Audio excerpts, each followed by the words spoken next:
En este video vamos a hablar sobre el promedio y el RMS de señales. Esto es lo que yo recién entendí en esta clase, así que está bien si no sepan aún.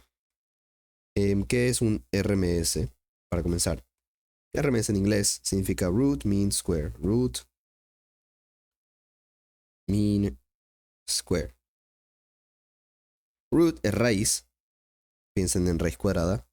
Mean es promedio y square es cuadrado, o sea, elevar algo al cuadrado. ¿Ok? Piensen en algo al cuadrado. Y promedio, sabemos lo que significa el promedio, pero otro término que usamos para hablar de señales promedio es la señal DC. ¿Ok? Si ustedes ven en un multímetro y ven la señal DC y la señal AC, el AC se refiere a esto, al RMS. Y la señal DC se refiere en realidad al promedio de una señal.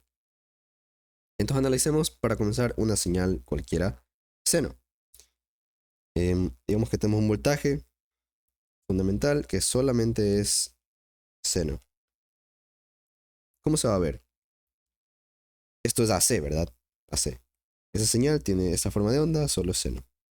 Si ustedes quieren hallar el promedio, primero definamos cómo se ve el promedio. Por lo menos la definición matemática es va a ser algo así como el voltaje DC, el promedio, va a ser 1 sobre T, el periodo, por la integral de esa onda con respecto al tiempo. Esa integral evaluada desde donde existe, o sea, desde 0 hasta T. Y para un voltaje RMS, vamos a primero tomar la raíz cuadrada, ¿verdad? Raíz. Vamos a tomar ese promedio de nuestra onda. Lo vamos a agregar al cuadrado a la onda. ¿Ok? Esa es la diferencia. Entonces, solo analicemos rapidito. Una onda de seno. El promedio va a tener una parte positiva y va a tener una parte negativa. Entonces, en esta integral, estos dos se van a cancelar, ¿verdad? Todo esto se va a ir a cero.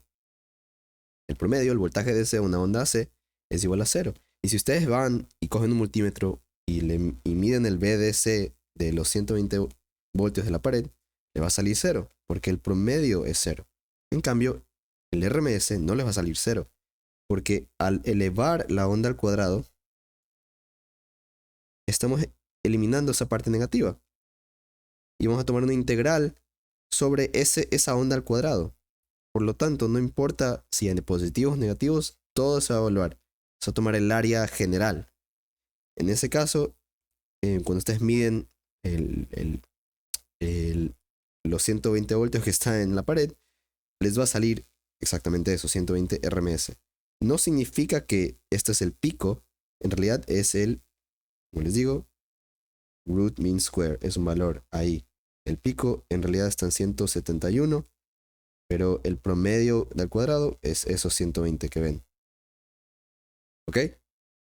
Ahora, todos estos circuitos que hemos estado analizando no son ondas de seno puras.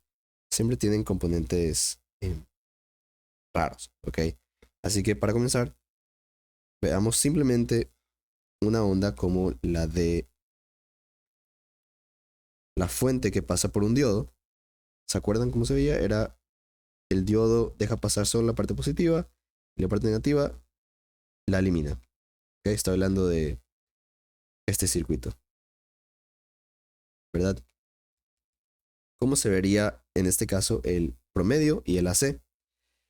Lo único que cambiaría es que sigue siendo 1 sobre T. En este caso T va a ser 2pi. ¿Ok? Porque vamos a analizar sobre todo el periodo.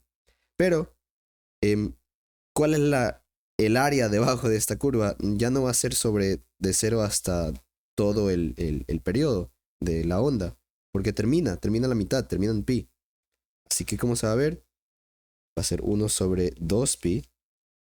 ¿Desde 0 hasta qué punto? Hasta pi de nuestra onda, ¿verdad? Eso es todo, ese es el promedio de este tipo de onda. En realidad, si ustedes tuvieran aquí no cero, pero tienen algo como el FEM, les tocaría agregar una parte más. que sería desde pi hasta 2pi de la parte fem. Pero me estoy adelantando. Ya les muestro después. En cuanto al RMS, ¿cómo se vería? Igual, raíz cuadrada de 2pi desde 0 hasta pi de nuestra señal al cuadrado. ¿Ok? Eso es todo. Pero no siempre les van a tomar promedios sobre ondas tan fáciles. Por ejemplo, miren este tipo de onda. Les podrían decir cuál es el promedio de esta onda, de este BO. ¿Cómo lo haríamos? Voy a pasar a la otra página. Ahí, ¿ok? Entonces, ¿cómo ustedes tomarían el promedio de esta onda?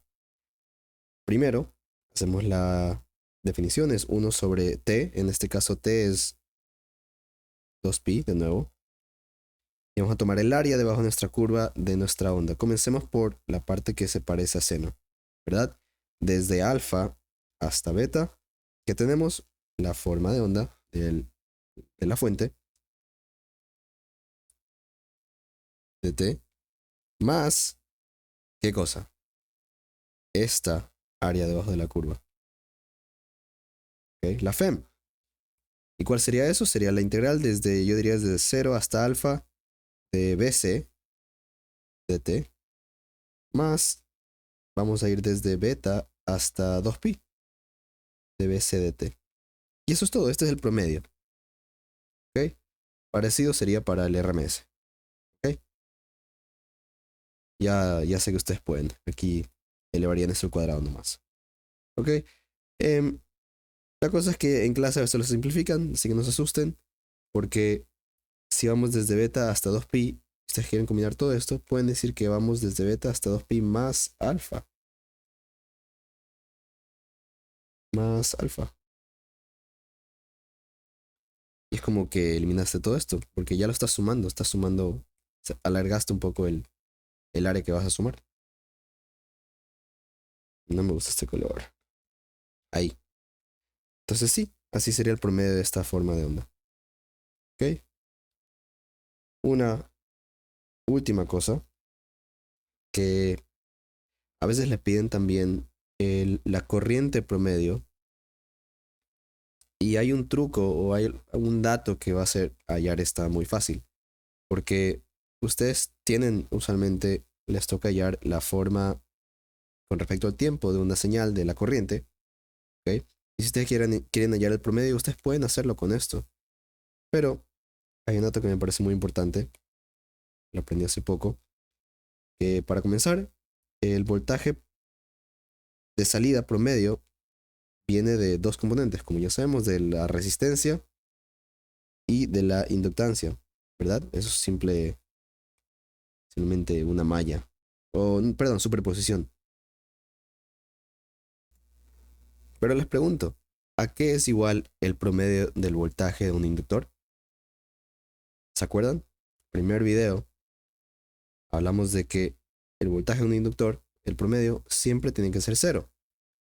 Porque el inductor ideal no consume potencia. Así que en todo voltaje que él recibe, él va a devolver. No consume el ideal. Entonces toda esta área tiene que ser igual a toda esta área. Lo mismo va a pasar acá. Entonces esto se va a ir a cero. Por lo tanto, el voltaje de salida, o sea, el voltaje promedio de ese es igual al de las resistencias. De ahí viene. Y si ustedes quieren hallar la corriente de salida de ese, ¿qué hacemos? Pues esto podemos dividir por R, esto podemos dividir por la impedancia de L. Pero como ya es cero, nos va a quedar que simplemente nos lleva a esto.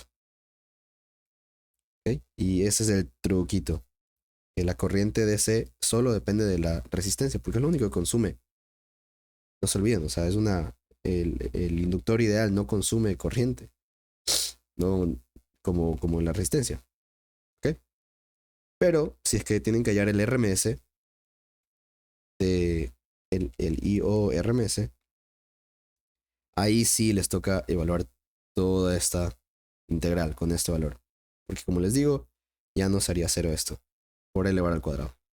Y eso es todo. Entonces, de nuevo, el voltaje promedio de algo solo es el voltaje DC, y tiene esta ecuación.